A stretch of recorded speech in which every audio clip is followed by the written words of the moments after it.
Olá, bem-vindos a mais um episódio do podcast que celebra os 15 anos do Amadora Resiliente. Hoje temos connosco dois convidados que representam o trabalho realizado em duas cidades nesta área da resiliência. Rui Faísca Figueira, diretor do Serviço Municipal de Proteção Civil do Funchal, e Susana Gonçalves, diretora do Serviço Municipal de Proteção Civil de Matosinhos. Ambos estão na coordenação do Grupo Cidades Resilientes da Plataforma Nacional para a Redução do Risco de Catástrofe da ANEPS, Autoridade Nacional de Emergência e Proteção Civil. Bem-vindos. Obrigada. Gabriel.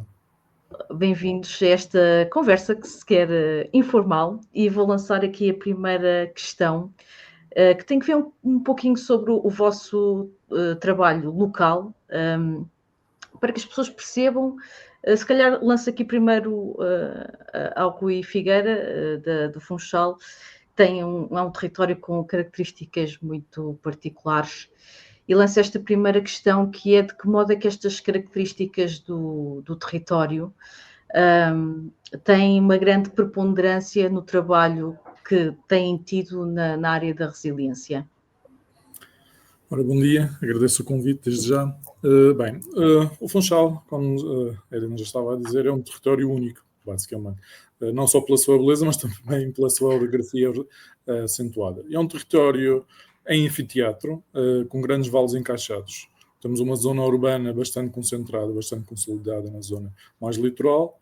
Nas zonas altas vemos um crescimento acentuado há muitos anos atrás, o que fez aproximar a zona urbana da zona rural, onde temos agora neste momento uma interface urbano-rural considerável. Por isso cria condicionantes importantes, sobretudo de acessibilidade e de segurança, por exemplo, as ruas com inclinações acentuadas, por exemplo, etc. Ou seja, é um território bastante desafiante nesse aspecto, se calhar com riscos ou particularidades únicas. Relativamente ao trabalho que temos feito, há aqui dois marcos, digamos assim, nos últimos anos, que foi o 20 de fevereiro de 2010, onde após esse 20 de fevereiro, foram efetuadas grandes obras estruturais, como, por exemplo, a canalização e a construção de açudes nas grandes ribeiras. E depois temos trabalhado também noutras vertentes mais dos riscos, também do risco rural, onde, por exemplo, tivemos face à sua particularidade e face ao tipo de abastecimento que temos de água, que é todo por ação gravítica, nós temos um projeto foi elaborado em conjunto com os bombeiros e com o Departamento de Água, por exemplo, onde trabalhamos a temática do abastecimento dos bombeiros na zona de interface urbano-rural. Era uma zona onde predominante bocas de incêndio, onde nós trabalhámos uma rede estrutural e uma rede, digamos, estratégica para os bombeiros combaterem o incêndio. Temos trabalhado também muito no trabalho centrado na população, envolvendo-a no sentido de adquirir conhecimento, no sentido de cidadania participativa. O nosso objetivo é que as pessoas conheçam os riscos, mas também consigam atuar quando estão expostas ao risco. Basicamente é um pouco isto que nós temos feito e é um pouco isto que tenho para apresentar do Funchal. Helena. Sim, Susana, que desafios é que traz o território de Matosinhos? Creio que não terá esta caracterização, digamos assim, que tem o Funchal, não é? Que é muito particular. Claro. Mas que desafios traz esse território para trabalhar na área da resiliência?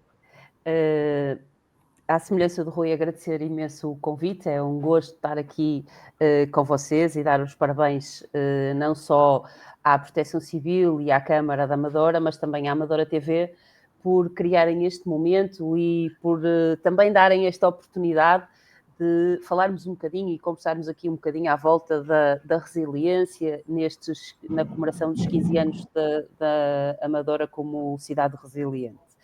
Bom, Matosinhos é uma cidade urbana, uma cidade no norte de Portugal, uma cidade costeira, com um porto de dimensões consideráveis, um porto de mar.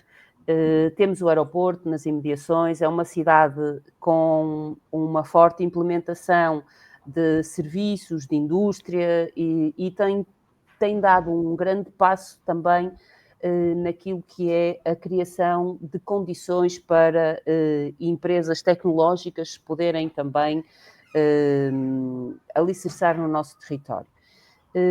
Como eu disse, somos um município eminentemente urbano, não temos os problemas associados ao interface urbano-rural, porque a nossa vertente rural é muito reduzida.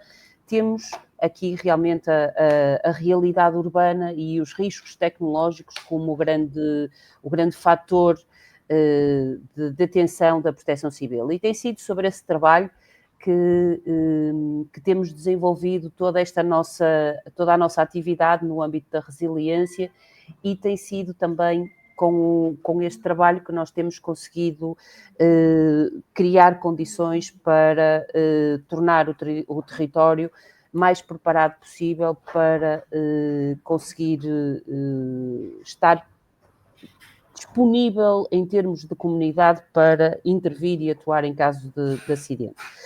Temos ainda a vertente costeira, que sempre foi uma ambição de Matosinhos ter uma orla costeira que fosse um marco, que fosse uma bandeira da cidade, digamos assim. A nossa orla costeira, por diferentes ordens de razão ao longo do tempo, tem tido um papel preponderante no desenvolvimento da nossa cidade. Aliás, nós aqui em Matosinhos costumamos dizer que somos filhos do mar, que vivemos muito ligados ao mar, e isso tem sido uma das características que tem também moldado o nosso trabalho na Proteção Civil. Desenvolvemos um trabalho de adaptação do nosso espaço costeiro às necessidades atuais, à procura atual. Desenvolvemos características e atividades que potenciam a utilização desses espaços durante todo o ano, dos espaços da orla costeira durante todo o ano, em diferentes níveis, atividades desportivas, lúdicas, culturais, e inclusivamente estamos neste momento em processo de licenciamento do caminho marítimo para Santiago, que passa precisamente por Matosinhos.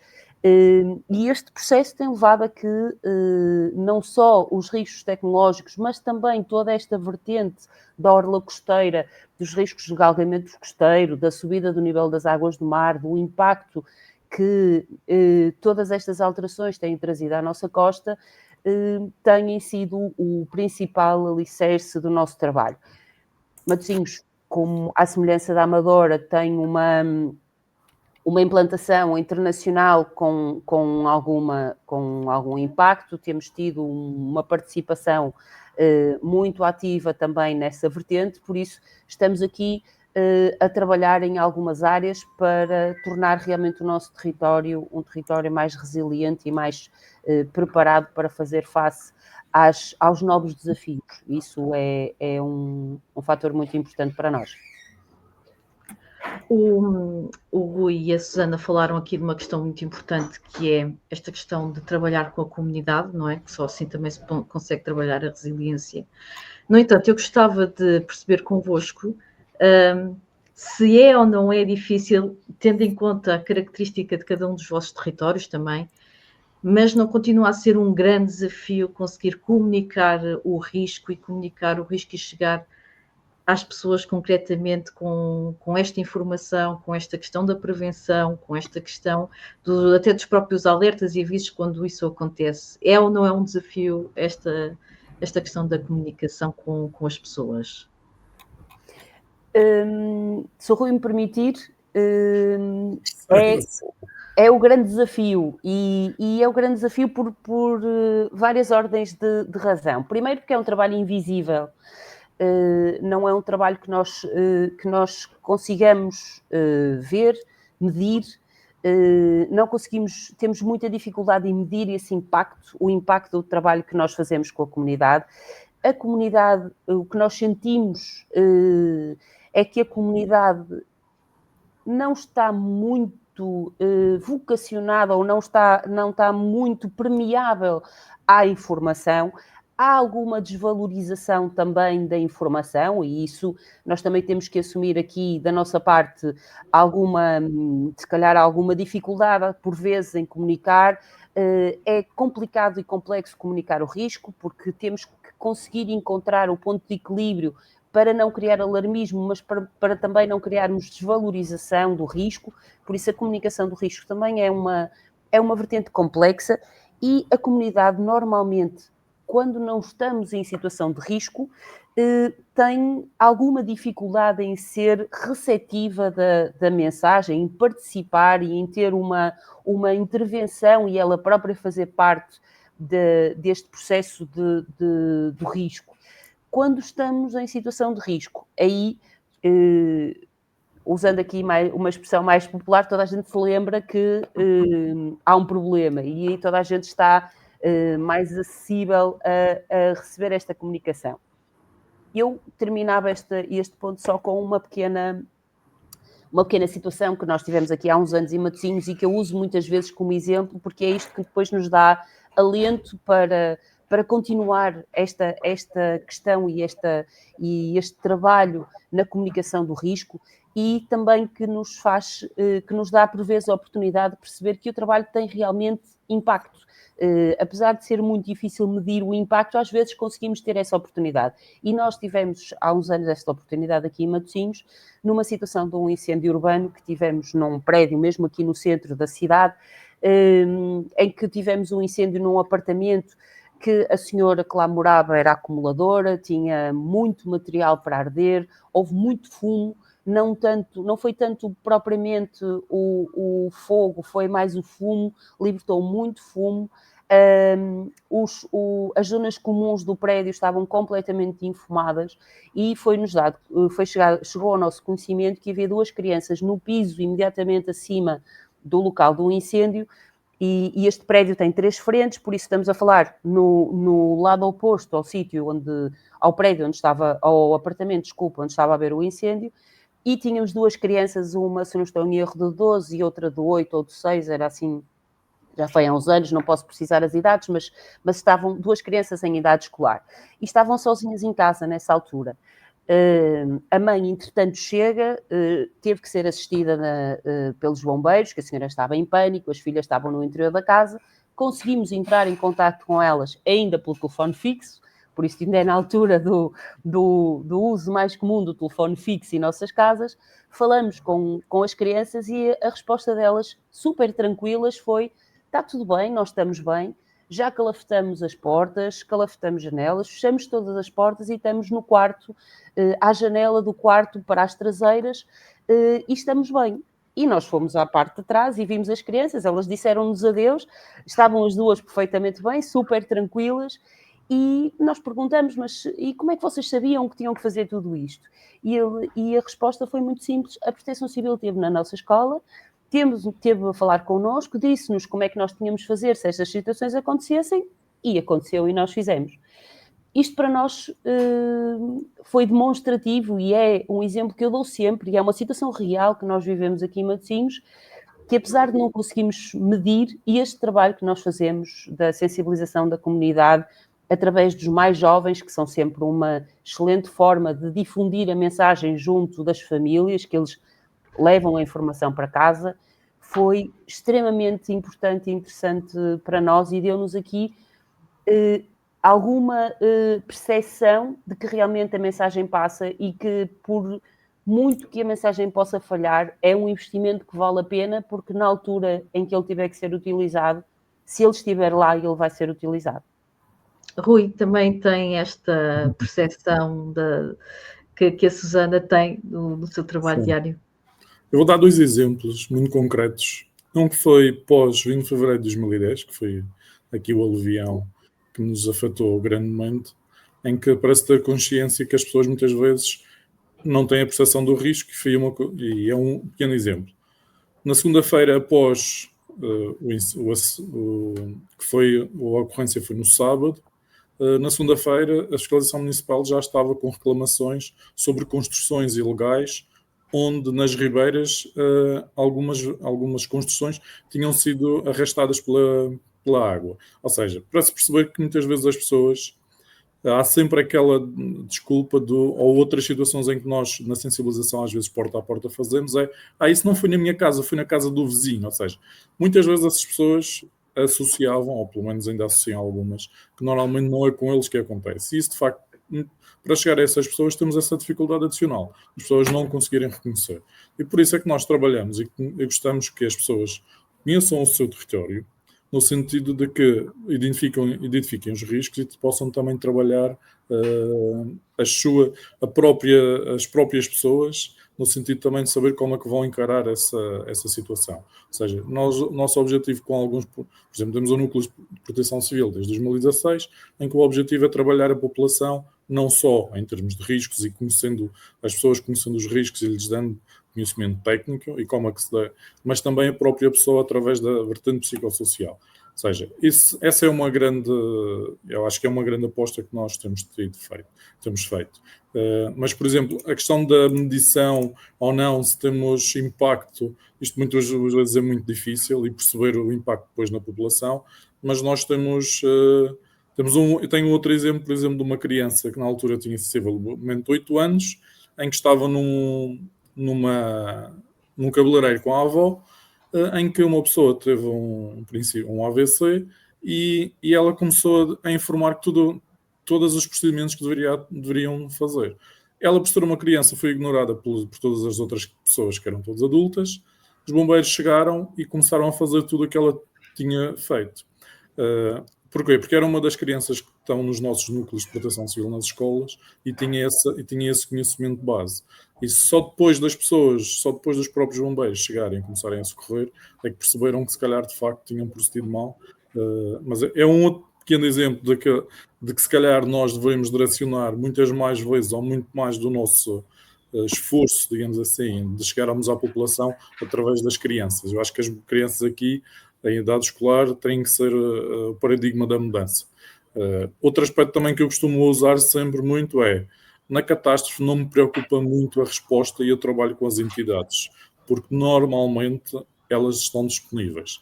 Agora, ou seja, valorizando um bocadinho aquilo que a Susana dizia, que era, muitas vezes as pessoas que não estão expostas ao risco não têm essa percepção e muitas vezes valorizam o trabalho que é feito e muitas vezes nem sequer querem colaborar. Ou seja, essa percepção do risco é importante, muitas vezes ignorada pela população também por desconhecimento, e esse é um aspecto muito importante. De forma muito genérica, é um pouco isto que eu tinha para dizer sobre... Sim, até naquilo que estava a dizer, estava a lembrar-me que até há quem refira que estas temáticas da prevenção e da proteção civil deveriam até fazer parte dos currículos escolares de uma forma mais presente e mais objetiva e contínua também. E vai muito ao encontro daquilo que vocês estão aqui a trazer, até porque a informação é essencial nesta questão da prevenção, não é? Porque só informados é que nós conseguimos prevenir alguma coisa. Nesse âmbito, consideram que existe uma cultura de resiliência a nível nacional, olhando para o nosso país, consideram que isso existe ou que se está ainda a trabalhar nesse caminho? Começou? Oi. Sim. Bem, eu diria que sim, mas com nuances. Ou seja, para já, eu acho que há sempre coisas a melhorar. Eu também sou uma pessoa que sou exigente também, e nesse aspecto, até comigo próprio também sou exigente, também gosto de melhorar. Eu acho que sim. No entanto, a população também, que se nota hoje em dia, é uma população mais atenta, mais informada, mais receptiva às mensagens que nós transmitimos. É uma população mais sedenta de informação, mas também mais exigente. Ou seja, as pessoas, por exemplo, já acompanham os avisos meteorológicos, compreendem melhor o seu significado e ajustam alguns comportamentos, o que é um avanço em termos de cultura de autoproteção. É fundamental. Agora, é preciso que as pessoas compreendam, e algumas já vão, porque nós hoje em dia já sentimos menos isso, mas ainda, se calhar, há uns 8, 10 anos atrás, as pessoas não concebiam que o IPMA não acertasse nas suas previsões, tal como o próprio nome diz, é uma previsão. E eles consideravam que aquilo tinha que ser uma certeza absoluta. Ou seja, e isso não é verdade, é impossível, não há essa capacidade. Ou seja, isso já se nota um pouco na população. Já está receptiva, já compreende e já aceita. Agora, na resiliência verdadeira, eu acho que ainda é uma capacidade de reconstruir melhor do que estava antes, porque muitas vezes nós só queremos reconstruir, se calhar, como estava, e não pensamos porque é que ou a edificação foi afetada, ou isso. E isso acho que ainda falta, se calhar, aí trabalhar também um bocadinho mais. Às vezes as pessoas querem só recuperar o que estava, e eu acho que aí também há aí um trabalho ainda. Mas voltando um bocadinho atrás, eu acho que o caminho aqui, também porque os nossos recursos também estão-se limitados, como é óbvio, e nós temos direcionado muito para... temos os núcleos de prestação civil em duas localidades e a capacidade de recepção da informação da população, porque eles sentiam essa necessidade, foi fantástica, ou seja, todas as pessoas que quiseram colaborar, mas tivemos outras zonas onde também já tentámos, e que as pessoas, era aquele aspecto que eu referi há pouco, isso não é comigo, isso aconteceu com o vizinho. Ou seja, ainda às vezes aconteceu isso, por exemplo, depois dos incêndios em 2016 também, mas isso é uma coisa que nós temos que ir trabalhando com a comunidade. E temos Sim, mesmo que às vezes haja esta sensação de que é um trabalho, como vocês diziam, invisível, não é? Que as pessoas não valorizam ou que não chegam lá, tem que ser um trabalho de persistência. Sim, sem dúvida. Susana? Bom, eu tenho uma opinião muito semelhante à do Rui relativamente a esta temática. Nós estamos a construir um caminho e estamos a construir um caminho que, na minha opinião, é um caminho interessante, muito interessante, que é a construção da resiliência assente nas autoridades locais, assente nos governos locais, nas câmaras municipais. E estamos a construir esse caminho e a rede que a Helena falou no início, a rede das cidades resilientes portuguesas, tem sido um exemplo deste crescimento e um exemplo de como a resiliência está a assumir um papel muito importante naquilo que são as políticas, naquilo que são as atividades autárquicas. E isso, eu acho que é um passo extremamente importante, porque a resiliência deve ser construída, na minha opinião, de baixo para cima, com as orientações de cima, como é lógico, mas construída de baixo para cima. Temos que começar com as pessoas, começar por quem está perto das pessoas e depois ir construindo a resiliência e conseguindo dar a esta resiliência uma dimensão nacional, seguindo as orientações nacionais, claro, porque isto eu digo que deve ser construída de baixo para cima, mas há um papel muito importante de cima para baixo que orienta e norteia o caminho que nós devemos seguir. Isso tem acontecido.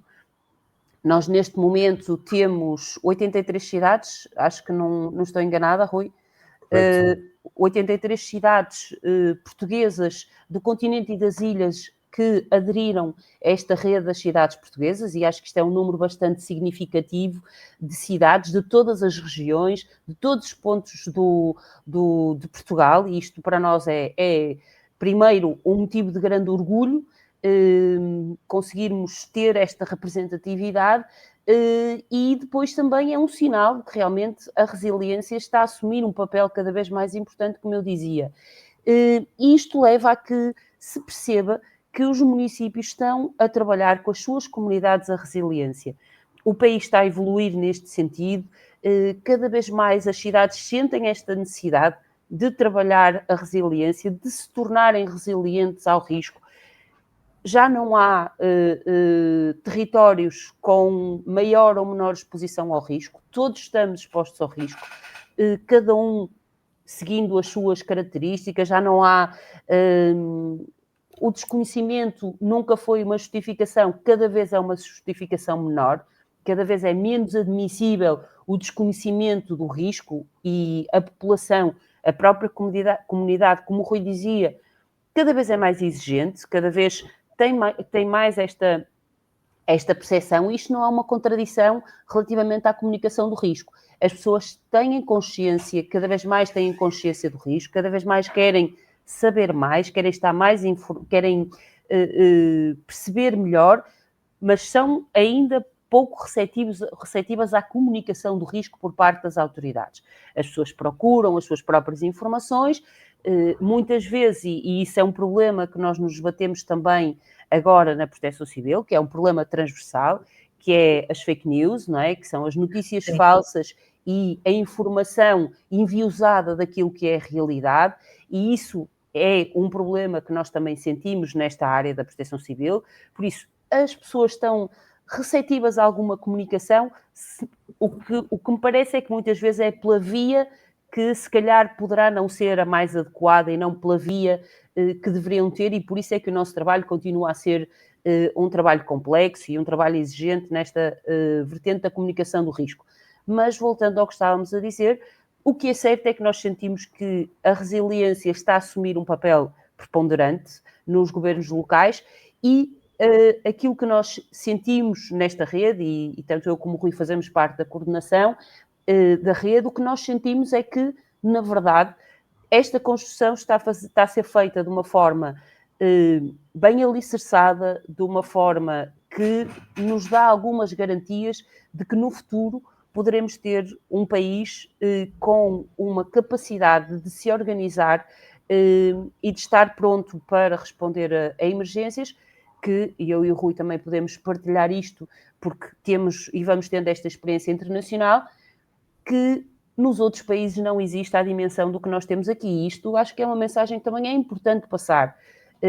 Em Portugal nós temos uma organização ao nível da resiliência que envolve desde os governos locais até ao governo nacional, que é transversal aos diferentes níveis de governação, que na maior parte dos países da Europa, e podemos falar de países muito mais, que todos olhamos como sendo muito mais desenvolvidos que o nosso, que estão em patamares diferentes noutras áreas, mas posso dizer aqui com toda a certeza e segurança e com conhecimento de causa, de que a nível internacional Portugal tem um posicionamento no que diz respeito à construção desta perspectiva da resiliência nos diferentes patamares, que não existe em mais país nenhum e que é usado como exemplo pelas Nações Unidas para outros países da Europa, e não só da Europa, mas também do mundo. O Rui ainda há poucos dias esteve numa conferência na Coreia do Sul, onde pôde partilhar esta experiência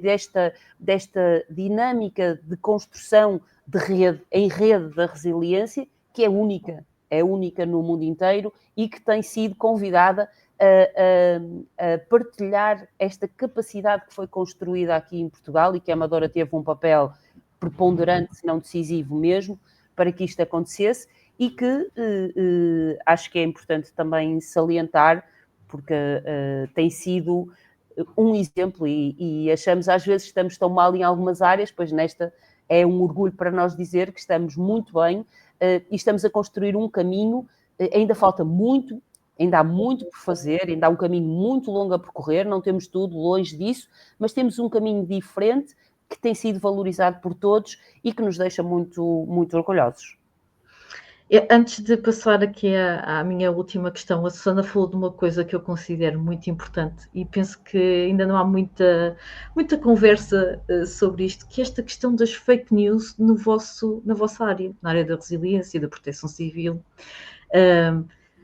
Não sei se o Rui também sente esta realidade, com certeza que sim. Como é que, na vossa opinião, esta realidade que afeta várias áreas da nossa sociedade, mas agora falando aqui da proteção civil e da resiliência, como é que se pode debelar esta presença das fake news relativamente ao vosso trabalho? Rui? Eu acho que, para já, as pessoas têm que acreditar na informação dos canais fidedignos. Ou seja, as pessoas têm que ouvir os canais fidedignos. Não podem... Por exemplo, nós temos cá na região um canal, um grupo, uma página, Facebook, onde, desculpem aquilo, mas aquilo cai lá tudo, e tudo o que cai lá é quase uma verdade. Ou seja, e é isso que não pode acontecer. E as pessoas têm que ir buscar a informação e ir beber a informação nos locais próprios. Nós, sempre que temos alguma informação, nós partilhamos. São feitos avisos à população, são feitos avisos, avisos à população através dos avisos meteorológicos. Também aqui, no caso, a região também tem o Serviço Regional de Proteção Civil, também desenvolve toda essa temática.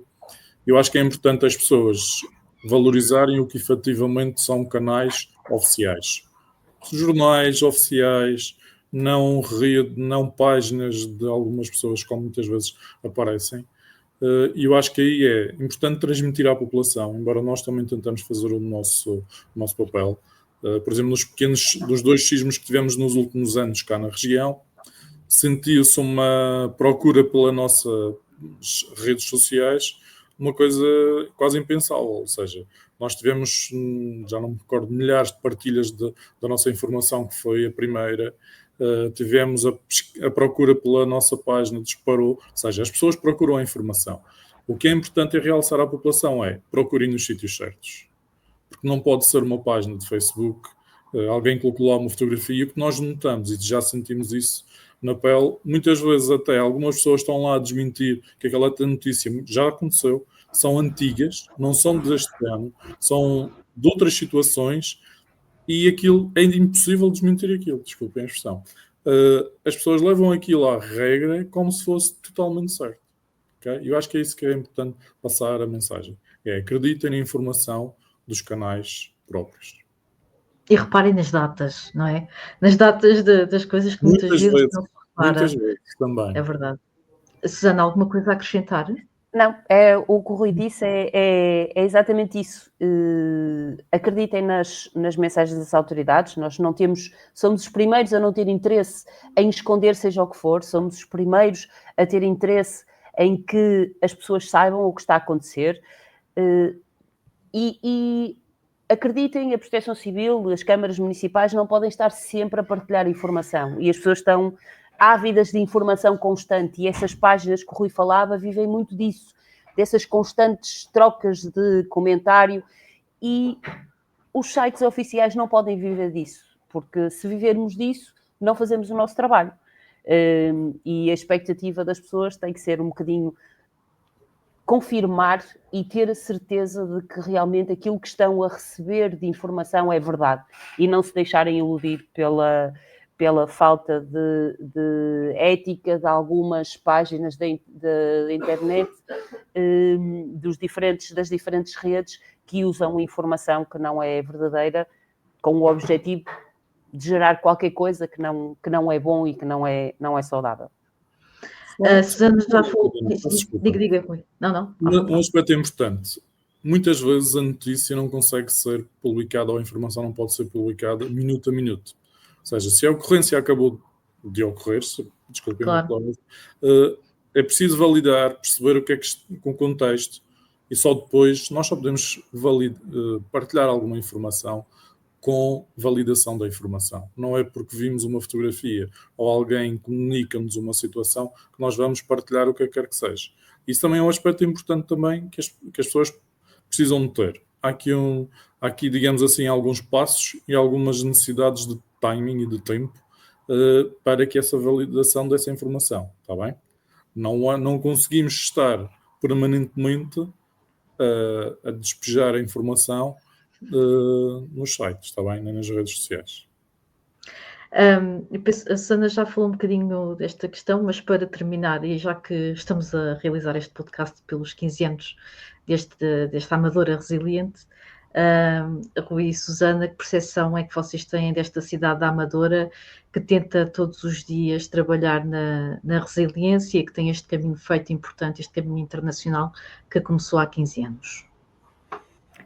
Bom, Amadora, para todos nós, tem sido um exemplo, tem sido é um parceiro de excelência, esteve durante muitos anos na coordenação desta rede das cidades resilientes portuguesas, esteve durante muitos anos nesta ligação internacional como único representante português, por isso fez um trabalho incrível de ligação com a comunidade local, de relação com os diferentes stakeholders da cidade, mas também com a comunidade internacional, criando aqui um caminho e criando aqui um processo que nos permite, neste momento, ter a dimensão internacional que temos.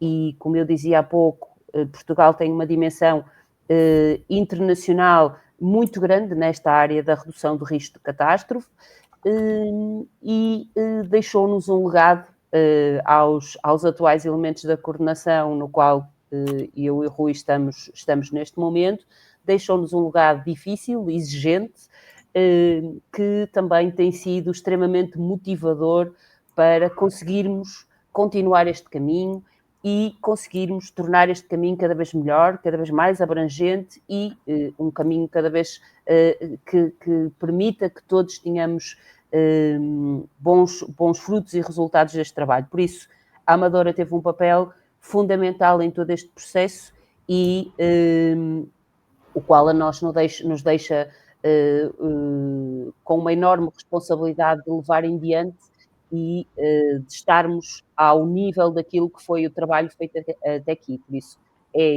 como se costuma dizer aqui na vertente mais operacional da Proteção Civil, trabalhamos ao nível da exigência máxima, introduzida precisamente pelo trabalho que a Amadora e outras cidades que se juntaram à Amadora neste início de processo criaram nesta área. Rui. Bem, a Amadora foi sem dúvida para nós uma grande referência desde o início. Ou seja, eu recordo-me de visitar o Serviço Municipal de Proteção Civil da Amadora, de ligar ao Luís Carvalho em 2014, 2015, foi quando eu iniciei funções neste cargo. Ou seja, eu próprio fiz questão de ir visitar o espaço e conhecer o Luís pessoalmente e toda a sua equipa e perceber o seu trabalho. E recordo-me, por exemplo, lá eles trabalhavam com um outro serviço de forma paralela, onde eles tinham vários projetos. Ou seja, a questão da rede, o ensinamento, aprendi muito lá também. A questão de não conseguirmos trabalhar sozinhos. Outras boas práticas que nós adotámos sempre, a questão das redes sociais, adaptando-as à realidade, ou seja, uma série de situações onde nós temos aprendido e também dialogamos sempre. E, na minha opinião, mais dois aspectos. Eu acho que o grupo das Estados Resilientes só está onde está graças ao Luís Carvalho, já lhe disse várias vezes, e ele foi o grande impulsionador, sem dúvida, desta rede em Portugal. Só temos que agradecer todo o trabalho desenvolvido por ele e depois por todos os outros também, mas o Luís Carvalho, principalmente, tem que ser mencionado. E eu, ainda agora, quando estava na Coreia, eu tive que incomodá-lo várias vezes, porque foram com várias mensagens. Porquê? Porque havia várias cidades, e não estamos a falar, a maior parte das cidades participantes eram da Ásia, e haviam várias cidades a agradecer o apoio da Amadora na sua adesão à rede das cidades resilientes. Ou seja, a Amadora não está só na Amadora, não está só em Portugal, está de facto em todo o mundo. E esse é um exemplo de que eu até fui brincando com o Luís Carvalho com as mensagens, quando lá estava e dizia, estás em todas, Luís, estás em todas. Por isso, muito obrigado ao Luís e a toda a sua equipa e também a todos, a própria Câmara em si. A Rui Figueira e Susana Gonçalves, muito obrigada por estarem connosco neste episódio e pelo vosso testemunho e palavras inspiradoras, mas também que nos dão aqui algum ensinamento para continuar neste caminho da resiliência. Muito obrigada. Chegamos ao fim de mais um episódio deste podcast que assinala os 15 anos de percurso que a Amadora tem realizado na iniciativa internacional da ONU Construir Cidades Resilientes. Obrigada e até à próxima.